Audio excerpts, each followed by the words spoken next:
guys, welcome back to my channel. This is Sananya Juneja. Before starting the video, क्या तुमने मेरी economics की doubt वाली video देखी? उस वीडियो में मैंने सारे डाउट्स जो कि बहुत इंपॉर्टेंट है फॉर योर इकोनॉमिक्स एग्जाम और जो टॉपर्स को तक होते हैं वो मैंने आंसर किए हैं and they will give you so much more clarity. और ये उसमें मिस्टेक्स भी हैं जो कि टॉपर्स तक करते हैं जिनसे उनके मार्क्स बहुत कम हो जाते हैं। तो go and watch that video और आपकी सारी कन्फ्यूजन दूर हो जाएगी। Now let's start with this video. This video is about macro economics और मैक्रो इकोनॉमिक्स के जितने भी डाउट, जितनी भी टिप्स, कैसे मैक्रो इकोनॉमिक्स को करना है तुम्हें, तो लास्ट तक बनी रहना है। Let's get started. अब देखो गाइज, अगर तुम्हारे दिमाग में मिसकंसेप्शन है कि एकदम डायरेक्ट क्वेश्चंस आएंगे और एकदम डायरेक्ट आंसर्स आएंगे, तो प्लीज़ सीबीएसई का सैम्पल पेपर देख लेना। बिकॉज लास्ट ईयर जब मैंने सीबीएसई का सैम्पल पेपर देखा था उससे पहले ही मुझे लोगों ने डरा दिया था कि ओ माय गॉड इकोनॉमिक्स कैसे होगी, बहुत ही डिफिकल्ट है इकोनॉमिक्स तो। एंड देखो, ऐसा नहीं है कि पेपर डिफिकल्ट आता है, बट जो आते हैं ना questions, they are not so straightforward और बहुत ज़्यादा स्टेटमेंट बेस्ड होते हैं। एमसीक्यूज़ भी थोड़े से इधर उधर इतने ट्रिकी नहीं आते हैं, बट थोड़े से ऐसे हो सकते हैं कि आपको दिमाग अपना यूज़ करना पड़ेगा। इट्स नॉट वेरी ऐसे सिंपल, ठीक है। तो आई थिंक ह्यूमैनिटीज़ के जो दूसरे सब्जेक्ट्स होते हैं, ये तो कॉमर्स के उसमें भी आ जाता है ना, ह्यूमैनिटीज़ के सब्जेक्ट्स में जो थोड़े से एमसीक्यूज़ होते हैं द स्ट्रेट फॉरवर्ड, बट ऐसा इकोनॉमिक्स में नहीं होता है। तो अगर आप ह्यूमैनिटीज़ के स्टूडेंट और ये देख रहे हो तो प्लीज़ ये मिसकंसेप्शन अपने दिमाग से हटा देना। अगर तुम्हें न्यूमेरिकल्स में दिक्कत आती है ना, तो मैंने अपने पिछले वीडियो में भी बताया था कि तुम कैसे न्यूमेरिकल्स को सॉल्व कर सकते हो। एक बार फिर से बता देती हूँ। एक तो तुम्हें नेशनल इनकम और ADAS के फॉर्मूलाज को एकदम अलग सी शीट 1 पेज नोट ले सकते हो और उसमें सारे फॉर्मूलाज अलग से लिख लो, ठीक है।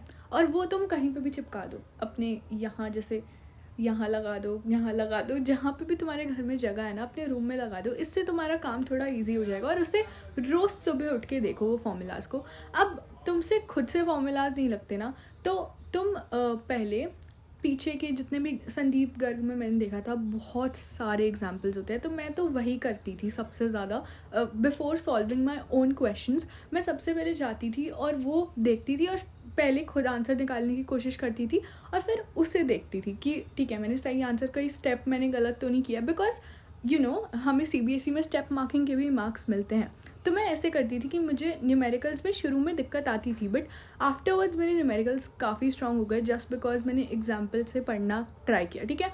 और अगर तुम्हें सच में न्यूमेरिकल्स 0 से करने हैं तो तुम नेहा जांगिद मैम को रेफ़र कर सकते हो। उनके न्यूमेरिकल्स के वीडियो आर सो गुड और वो मैंने उनसे मैक्रो इकोनॉमिक्स पढ़ी थी एंड मेरी मैक्रो इकोनॉमिक्स वो सो स्ट्रॉन्ग। मेरा जो मेन मार्क्स कटे थे वो इंडियन इकोनॉमिक डेवलपमेंट में थे।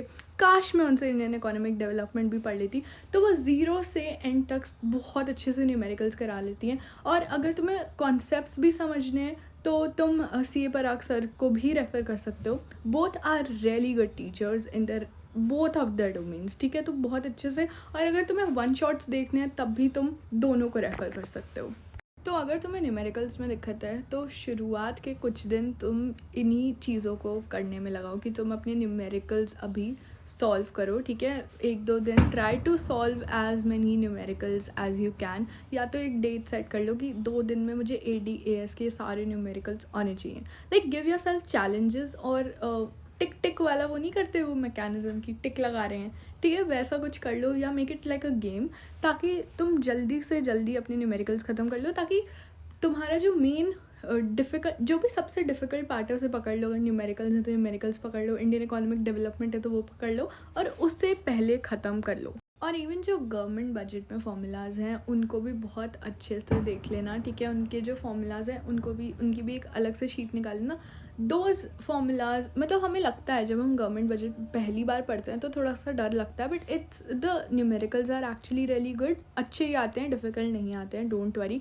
थोड़ा कन्फ्यूजिंग हो सकता है वो डिवाइड करने में, बट अगर तुम 2-3 बार उस चैप्टर को पढ़ लोगे बेस से तो तुम्हारे 6 मार्क्स पक्के हो जाएंगे। ऑल्सो मैं बिल्कुल भी रिकमेंड नहीं करूँगी कि तुम मैक्रो इकोनॉमिक्स की NCERT पढ़ के जाओ। It's actually really confusing. CUET में अलग बात है, बट तुम्हें इसकी NCERT पढ़ने की कोई ज़रूरत नहीं है। अभी तुम्हें कुछ भी संदीप गर्ग से तुम पीछे से क्वेश्चंस कर सकते हो, ठीक है, या जो भी बुक है तुम्हारे पास उससे तुम पीछे से डेफिनेटली जितने भी क्वेश्चंस है तुम कर सकते हो।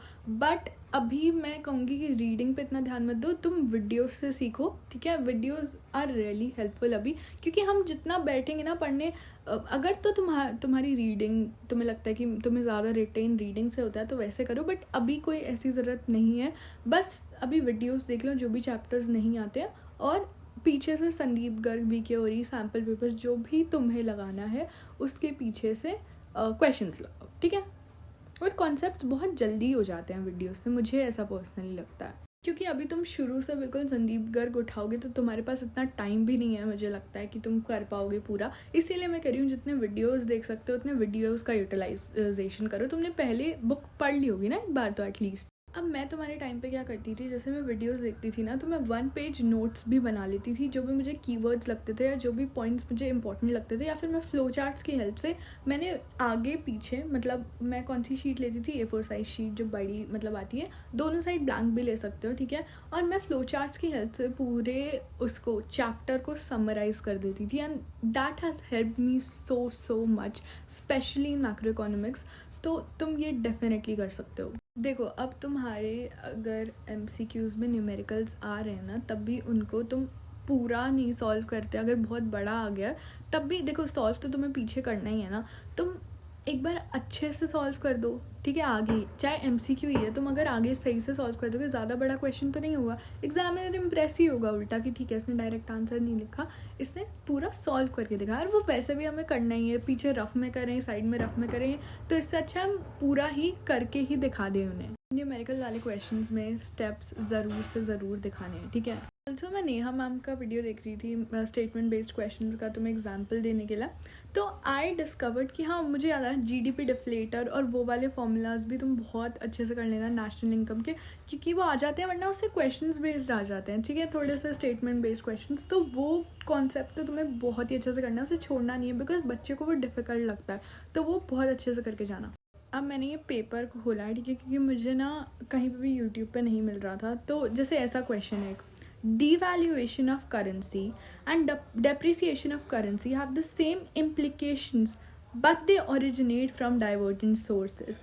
Do you agree with the given statement? तो अब आपको इससे अग्री करना है, ठीक है, गिव या फिर डिसअग्री करना है, जो भी आपका है। Give valid reason in support of your answer, ठीक है। तो ये this is a little difficult question, अगर बट अब इसमें जो आपने सीखा है ना पूरा टाइम, अब आपको जो भी पता है डिवैल्यूएशन, डेप्रिसिएशन के बारे में, आपको उसी से ही लिंक करना है। बस आपको थोड़ा सा टीचर को क्रिएटिव आंसर्स भी देने हैं जो आपको समझ में आता है, ठीक है, इसके बारे में, ताकि टीचर वो हो जाए, इम्प्रेस हो जाए। जैसे नेक्स्ट क्वेश्चन है, outline the meaning and reasons behind narrowing down of current account deficit, ठीक है, ये आ गया। तो ये थोड़े से क्वेश्चंस तो टफ है ना, राइट। फिर है The Reserve Bank of India performs the same function for the government as the commercial bank performs for the general public. अब ये थोड़ा सा easy है. Discuss briefly any two such functions performed by the central bank for the government of India. ठीक है, तो अब ये मैंने निकाला है CBSE क्लास 12 का सेट 1 क्वेश्चन पेपर, और ये आया हुआ है, ठीक है। तो आपको जितने भी आपसे PYQs भी बन रहे हैं ना, जितने भी आप वो कर पा रहे हो, जैसे मैंने ये निकाला है selfstudy.com से, तो वो भी आप जितने कर पाओगे ना, आपको एक आइडिया लग जाएगा, और ये वाले क्वेश्चंस हो गए ना तो आपके पेपर वाले क्वेश्चंस भी हो जाएंगे। अब अगर आप चाहते हो मैं स्टेटमेंट बेस्ड क्वेश्चंस का अलग थोड़ा सा बनाऊँ वीडियो, तो मुझे बता देना, बट डेफिनेटली सेल्फ स्टडी से ये आप मतलब आप ChatGPT से भी पूछ सकते हो कि इसका एग्जैक्ट आंसर क्या होगा, बट ये लिख देना कि क्लास 12 है एंड इकोनॉमिक्स का CBSE का है, उस हिसाब से आंसर्स बताओ। तो वह आपको एक स्ट्रक्चर करने के लिए भी आपको बता देगा कि आपको कैसे इन चीज़ों में टैकल करना है। बाकी मैं तो जितना बता सकती थी उतना मैंने आपको बता दिया। मैं यहाँ बैठ के आपको सॉल्व नहीं करा सकती, आई एम सॉरी, बट कुछ भी डाउट हो तो मैं आपको नीचे कमेंट्स में आंसर्स बता दूंगी, ठीक है। That's it for the video, thank you so much for watching it. मैंने आपको एक आइडिया दे दिया कि स्टेटमेंट बेस्ड क्वेश्चंस कैसे आते हैं, और ये मुझे यूट्यूब पे भी नहीं मिल रहे हैं अभी अनफॉर्चुनेटली, विच इज़ लाइक इतना सरप्राइजिंग है ये कि टीचर्स वो नहीं मिल रही हैं इतने। तो आप देख लेना, अगर आप सुनील सर के या किसी के भी वीडियोस आपको मिले और आपको लग रहा है कि ये स्टेटमेंट बेस्ड क्वेश्चंस भी करा रहे हैं, तो प्लीज़ उन्हें अच्छे से देख लेना। या that's it. Thank you so much for watching the video. I hope it was helpful. And कुछ भी डाउट हो तो let me know in the comments. Bye.